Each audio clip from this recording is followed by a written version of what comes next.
अब आज चेक किए थे ना माइक चालू है कि नहीं? हाँ चलो ठीक है, चलो दो। देखो लास्ट क्लास में तुम लोग का वही 1.2 प्रश्नावली खत्म हुआ था, ठीक है। आज से बेसिकली हम लोग 1.3 प्रश्नावली को शुरू कर रहे होंगे। वैसे तुम लोग को प्रश्नावली से कोई मतलब नहीं रखना है, ठीक है ना, कोई मतलब नहीं रखना है। हम अपने तरीके से पढ़ा रहे हैं, एक भी क्वेश्चन नहीं छूटेगा, ठीक है। फिर भी ओवरव्यू के लिए प्रश्नावली 1.3 यहाँ से शुरू हो रहा है तुम्हारा, जिसमें कि हमें सवाल जो सॉल्व करना है वो हमें करना है ये अपरिमेय संख्या वाला। अपरिमेय संख्या, अपरिमेय संख्या, अपरिमेय संख्या मतलब जैसे तुमको देगा सवाल कि √5 अपरिमेय संख्या होता है नहीं होता है, तो होता है। इसको सिद्ध करो कि √5 एक अपरिमेय संख्या है। 3 + 2 √5 सिद्ध करो कि एक अपरिमेय संख्या है, ठीक है। उसका दे देगा 1/√2 सिद्ध करो कि एक अपरिमेय संख्या। ये सारा तो अपरिमेय संख्या ही है ना, ये सबको तुम्हें सिद्ध करने के लिए देगा। जैसे तुम्हें दे देगा 5 प्लस में 3/√2, ये तो एक अपरिमेय संख्या ही होगा। सिद्ध करो कि एक अपरिमेय संख्या होता है। जैसे कि बिहार बोर्ड में आया था सवाल 2024 सेकंड शिफ्ट में, 2 प्लस में √2 इसका होल स्क्वायर सिद्ध करो कि एक अपरिमेय संख्या है। एक 2 माइनस में √2 इसका होल स्क्वायर सिद्ध करो कि ये भी एक अपरिमेय संख्या है। तो ये सारा टाइप का क्वेश्चन हमें इस एक्सरसाइज में सीखना होता है। वो अपरिमेय संख्या होगा कौन? वो जो भी आप ये सॉल्व करके देख लो। लो सॉल्व करते हैं, दानव कहीं की होगा। अरे पागल, देखो यहाँ पे सिंपल सा ये a प्लस में b के होल स्क्वायर, इसको तोड़ोगे तो a स्क्वायर मतलब a के जगह पे 2 होगा। अरे जैसे कि हमें 2 प्लस में √2 का होल स्क्वायर, इसी को सॉल्व करना है ना, तो इसको तुम a प्लस में b के होल स्क्वायर पे तोड़, तो हो जाएगा यहाँ से a स्क्वायर प्लस में b स्क्वायर प्लस में 2ab, तो 2 इंटू में √2। यहाँ तक किसी को कोई दिक्कत? इसको अगर तुम सॉल्व करोगे तो क्या हो जाएगा, देखो इसको तुम सॉल्व करोगे यहाँ से हो जाएगा तुम्हारा 2 का स्क्वायर कितना 4 प्लस √2 का स्क्वायर 2 ही हो जाएगा, प्लस देखो 2 दूनी का तो ये 4√2 हो जाएगा क्या। अब इसको तुम सॉल्व कर लोगे तो ये 4 को 6 हो जाएगा, ये 4 को 6 होगा, तो ये 6 प्लस में 4√2। बताओ ये अपरिमेय संख्या होगा या नहीं होगा? हो या नहीं होगा? पता है जब ये आया था 2024 में क्वेश्चन, तो बच्चा का यूं ही हो गया था, मतलब बना ही नहीं किसी से। बट सच में कुछ नहीं है। सबसे पहले करना होता है इसको तुम खोलो, खोल के यहाँ तक आया तो जरा एक चीज देखो, तो ये वाला सवाल और ये वाला सवाल सेम टाइप में नहीं दिख रहा है क्या? जरा देखो तो, अरे है या नहीं है? मतलब जिस तरीके से ये प्रूफ हो उसी तरीके से ये भी प्रूफ होगा। मतलब ये भी कह सकते जैसा ये सवाल वैसा ये सवाल, कहो हाँ या ना। बेसिकली इस एक्सरसाइज में, इस प्रश्नावली में 2 ही टाइप का सवाल बनता है, और यकीन मानो बच्चा को सबसे ज्यादा डर इसी में लगता है। अगर वास्तविक संख्या में कोई चीज हार्ड तुम्हें लगेगा तो सिर्फ यही है जो तुम्हें हार्ड लगेगा। इसी के लिए इस प्रश्नावली को ना बहुत ध्यान से समझने का कोशिश करना। यहाँ पे हमें एक थ्योरम भी पढ़ना होगा, एक थ्योरम भी पढ़ना होगा। वो थ्योरम जब हम इस टाइप का सवाल तुम्हें करवाएंगे ना, उस टाइम तुम्हें प्रूफ कर, मतलब थ्योरम तुम्हें समझाएंगे। अभी ये बाकी जो ये सारा टाइप है ना, इसको प्रूफ करने के लिए हमें कोई थ्योरम का रिक्वायरमेंट नहीं है, ठीक। इसी के लिए पहले समझते हैं। आ जाओ, जैसे कि ये सवाल है पहला, कि तुम्हारे कोई एनसीईआरटी का सवाल शायद नहीं है, हम अपने मन से सवाल दिए हैं, ठीक है ना। आ जाओ देखो, जैसे कि हमें सॉल्व करना है, तो चलो इसके सॉल्यूशन पे बात करते हैं। देखो कभी भी तुम्हें जैसा मैं सिद्ध करना है ना कि क्या है अपरिमेय संख्या, तो यहाँ पे तुम कुछ मत करना, यहाँ पे लगाना मेथड ऑफ कंट्राडिक्शन। हाँ ये होता क्या है मेथड ऑफ कंट्राडिक्शन, किसी को पता है? नाम भी नहीं सुने होगे, पहले सुनो भाई, वीडियो बंद करो।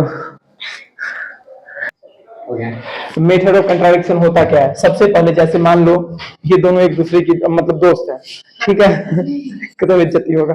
सपोज ये किसी का मर्डर करके आ गई, ठीक है, ये या फिर छोड़ो, ये ना किसी का सामान चोरी करके आ गई है, ठीक है, हाँ चोर है मान लो। अब ना जैसे कि चलो हम तीनों हैं, ठीक, ये मेरा 1 रुपया चोरी करके चली गई, ठीक है, 1 रुपया चोरी करके चली गई है, और हम आके इसको बोल रहे हैं क्या कि मेरा ना तुम्हारी दोस्त 1 रुपया चोरी कर ली है। ये एक्सेप्ट ही नहीं कर रही है, ये मान ही नहीं रही है। अब जो भी रीजन हो, इसकी दोस्त है या कुछ भी है, मतलब एक्सेप्ट कर ही नहीं रही है। हम 2-4 लोगों से और कहवा दिए फिर भी एक्सेप्ट नहीं कर रही है, ठीक है, तो सेम इसको लगेगा एक पराठा खींच के फिर ये एक्सेप्ट कर लेगी। तो ये कहानी है ना, जैसा भी सुनाया गया, इसी को कहते हैं मेथड ऑफ कंट्राडिक्शन। मतलब सबसे पहले जैसे कि मान लिया जाए, जैसे √2, बताओ √2 अपरिमेय संख्या है या नहीं है? है अपरिमेय संख्या। हम कहेंगे अपरिमेय संख्या है ही नहीं, हम कहेंगे अपरिमेय संख्या नहीं है। फिर उधर कोई आदमी निकल के आएगा, मारेगा मेरे को एक थोपी, इसको बोलेगा हाँ भाई ठीक है √2 का अपरिमेय संख्या होता है। इसी को कहते हैं मेथड ऑफ कंट्राडिक्शन। सिंपल यही मेथड ऑफ कंट्राडिक्शन, समझ आया? ठीक है, अब सुनो ध्यान से। अच्छा, कल जो क्लास हुआ था उसका नोट्स बना लिए थे तुम लोग? वीडियो मिल गया था?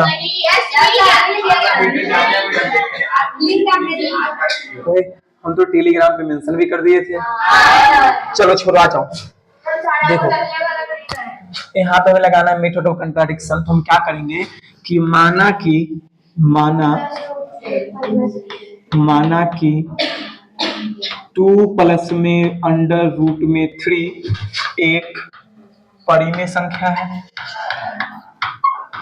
परिमेय संख्या है। यहाँ तक किसी को कोई दिक्कत? इसी का कहते हैं ना मेथड ऑफ कंट्राडिक्शन। माना कि 2 प्लस में √3 क्या है?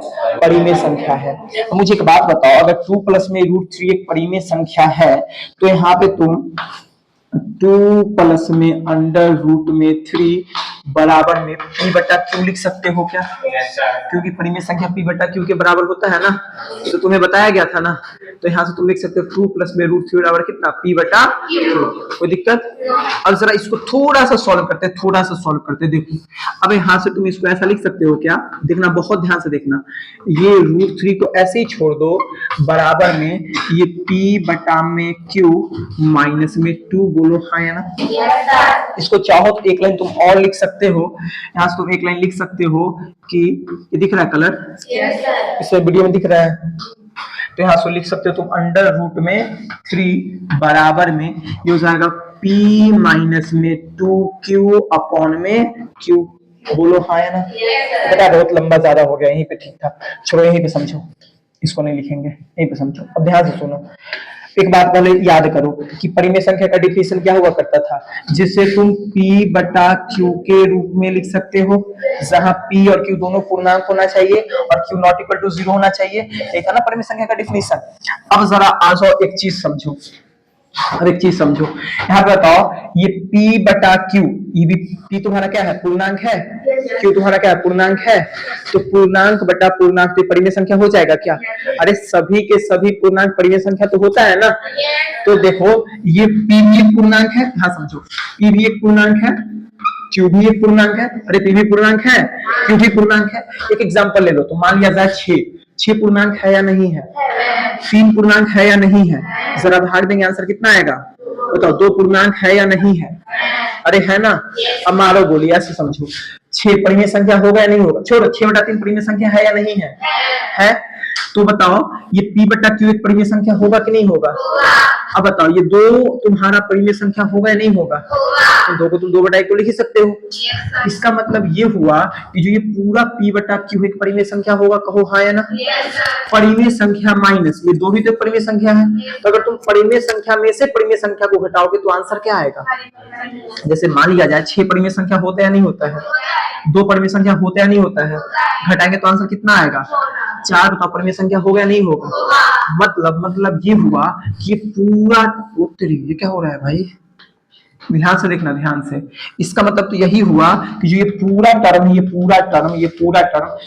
एक परिमेय संख्या है। कोई दिक्कत? और जो इस टर्म को देखो, इस टर्म को, ये जो टर्म है तुम्हारा √3, ये तो एक परिमेय संख्या है। अरे हाँ है ना। तो यहाँ से हम क्लियर कह सकते हैं कि इसका जो लेफ्ट साइड है वो क्या है? अपरिमेय, जबकि राइट साइड क्या है? परिमेय। एक बात बताओ, परिमेय और परिमेय कभी आपस में बराबर होता है क्या? अरे हाँ है ना। परिमेय और परिमेय कभी आपस में बराबर होता है क्या? यहाँ तक बस समझ लो, यहाँ तक किसी को कोई दिक्कत? अब ध्यान से समझना, बहुत ध्यान से। हम लिखेंगे यहाँ बायां पक्ष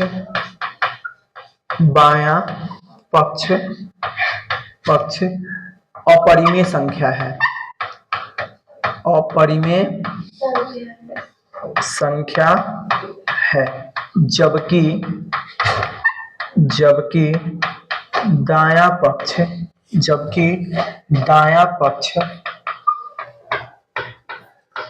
पक्ष परिमेय संख्या है। बोलो हाँ या ना। परिमेय संख्या है। यहाँ तक किसी को कोई दिक्कत? ये टाइप बहुत सिंपल होता है, इसी के लिए सबसे पहले इस टाइप को हम करवा रहे हैं, ठीक है। मुझे एक बात बताओ, बायां पक्ष तो परिमेय है, दायां पक्ष क्या है? परिमेय है। ठीक, बात बताओ, परिमेय और अपरिमेय कभी आपस में बराबर होता है क्या? नहीं होता है ना। तो जो ये लिखा हुआ, ये सही लिखा हुआ है क्या? जो ये लिखा हुआ सही लिखा हुआ है क्या? नहीं। तो यहाँ पे लिखेंगे, यहाँ बायां पक्ष अपरिमेय संख्या, जबकि दायां पक्ष क्या है? परिमेय संख्या है, जो कि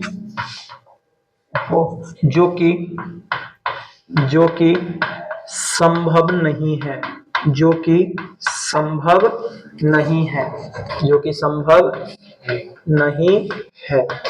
क्योंकि परिमेय संख्या, छोड़ो मत लिखो इसको, ज्यादा किसको याद रहेगा? जो कि संभव नहीं है, अतः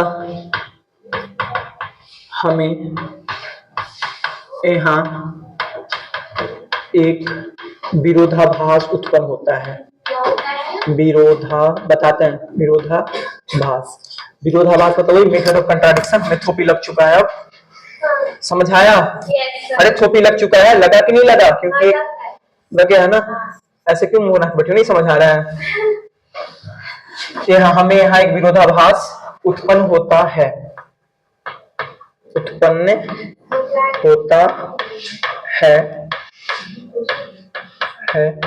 कि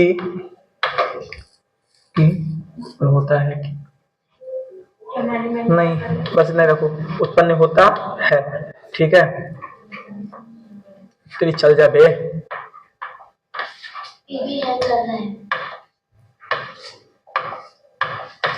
हाँ, अब कहाँ लिखे यार? अगले पेज पे लिख दे। छोटा कर सकते हैं ना।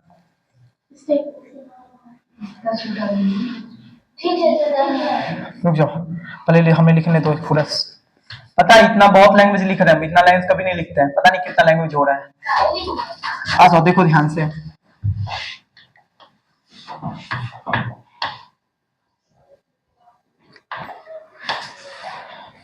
अतः हमें एक विरोधाभास उत्पन्न होता है। देयरफॉर हमारी मान्यता गलत थी,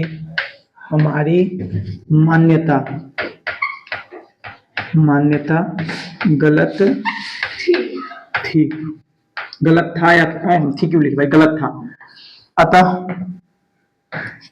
अतः सुकून देने वाला को थोड़ा सा बोल्ड से लिखा जाए। अतः 2 में √3 एक अपरिमेय संख्या है।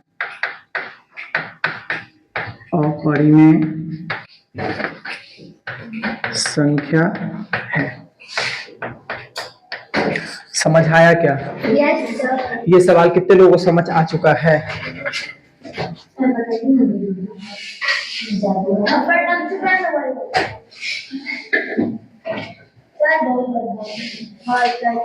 ठीक है, वीडियो बंद करो भाई, वीडियो बंद कर लो। क्रॉस मल्टीप्लिकेशन करोगे तो यहाँ से तो ये हो जाएगा तिरछा गुना, तो 1 का क्यू के साथ गुना करो तो क्यू ही हो जाएगा बराबर।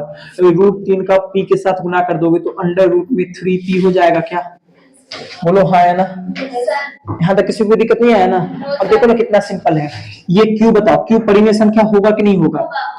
क्यू तो एक पूर्णांक है, मतलब 2, 3, 4, 5 कुछ भी हो सकता है। अब 2, 3, 4, 5 एक परिमेय संख्या तो होता है ना। तो क्यू तो एक परिमेय संख्या, बोलो हाँ है ना? मतलब पी परिमेय संख्या होता है नहीं होगा? होता नहीं है, होगा। पी क्या होगा? एक परिमेय संख्या होगा। और √3 क्या? अपरिमेय संख्या। अगर तुम परिमेय का अपरिमेय के साथ गुना करते हो, दोनों अलग अलग है ना, तो आंसर हमेशा आता है अपरिमेय। देखो एक बात बताते हैं। अभी हम 3 पॉइंट लिखेंगे, तीनों पॉइंट से कोई एक पॉइंट में 26 के बोर्ड एग्जाम में क्वेश्चन ऑब्जेक्टिव में रहेगा तो रहेगा, डेफिनेटली रहेगा। परिमेय का अपरिमेय के साथ गुना करते हो, आंसर हमेशा अपरिमेय आता है। अगर परिमेय के साथ गुना कर दोगे तो आंसर परिमेय आएगा। अगर अपरिमेय के साथ गुना करोगे तो आंसर हम ही परिमेय ही आएगा। मतलब अगर स्पेलिंग अलग अलग है ना तो आंसर क्या आता है? अपरिमेय। अगर ये स्पेलिंग सेम सेम रहे ना तो आंसर आता है परिमेय। सेम सेम रहे तो आंसर क्या आएगा? परिमेय। इस 3 पॉइंट पे से ना पक्का गारंटी कंफर्म 100% फिक्स 2026 के बोर्ड एग्जाम में क्वेश्चन रहेगा तो रहेगा, डेफिनेटली रहेगा। कोई दिक्कत यहां तक किसी को? अब जा जाओ सवाल पे। ये बताओ, ये टोटल तुम्हारा परिमेय या अपरिमेय? हाँ, इतना धीरे बोलोगे। ये टोटल या √3 इंटू पी। देखो पी परिमेय संख्या, √3 अपरिमेय संख्या। तो परिमेय का अपरिमेय के साथ गुना करेंगे तो आंसर क्या आएगा? ये बताओ पूरा क्या हो जाएगा और ये क्या हो जाएगा? वहां फिर से बायां पक्ष तो आ गया परिमेय संख्या, जबकि दायां पक्ष क्या आ गया? अपरिमेय संख्या। तो तुम्हारा कोई यही लहर नहीं चलेगा क्या? यहाँ बायां पक्ष अपरिमेय संख्या है जबकि दायां पक्ष क्या है? परिमेय संख्या, जो कि संभव नहीं है। अतः हमें एक विरोधाभास उत्पन्न होता है। अतः हमारी मान्यता गलत थी।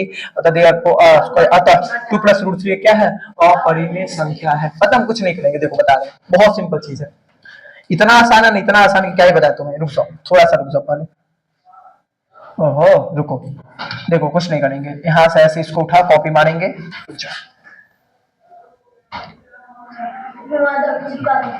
लो, ये कॉपी हुआ।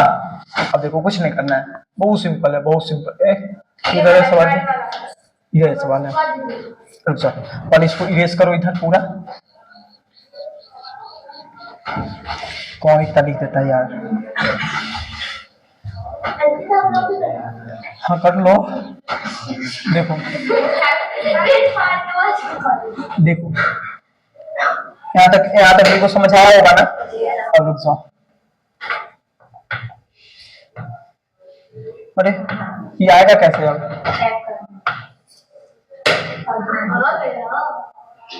हो गया।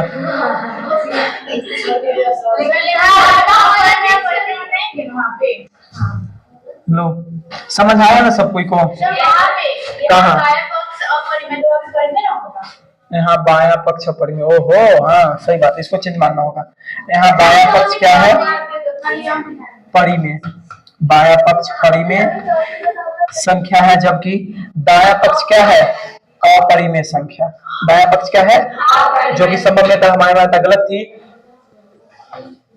अतः 1 में √3 एक अपरिमेय संख्या है। समझ आए ये सवाल? अपरिमेय संख्या है।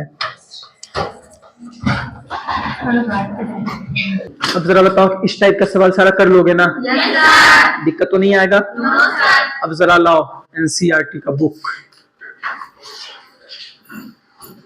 चालू रहने देना। अब तुम लोग अभी लिखोगे नहीं, रुक जाओ। अब एक बात बताओ, बस सवाल है, निम्नलिखित को सिद्ध करे कि क्वेश्चन है।